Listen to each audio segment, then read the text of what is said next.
അള്ളാഹുവിന്റെ മാർഗത്തിലേക്ക് ക്ഷണിക്കുന്നതിനു വേണ്ടിയും നബി സല്ലല്ലാഹു അലൈഹി വസല്ലമക്ക് തായിഫിലേക്ക് പോയെങ്കിലും അവിടെ നിന്നും പ്രയാസത്തിന്റെ കൈക്കുനീരുകൾ അനുഭവിച്ചുകൊണ്ടാണ് അദ്ദേഹം മടങ്ങി വന്നത്.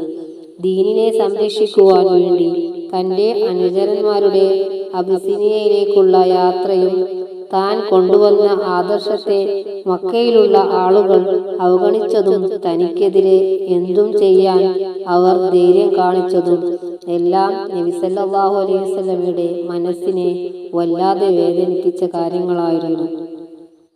തിരമാലകൾ പോലെ മേൽക്കുമേൽ കടന്നുവന്ന ഇത്തരം പ്രയാസങ്ങളുടെ സന്ദർഭത്തിൽ നബി സല്ലല്ലാഹു അലൈഹി വസല്ലമക്ക് അള്ളാഹു നൽകിയ വലിയ ഒരു ആശ്വാസമായിരുന്നു ഇസ്റാഉം മിഹ്റാജും.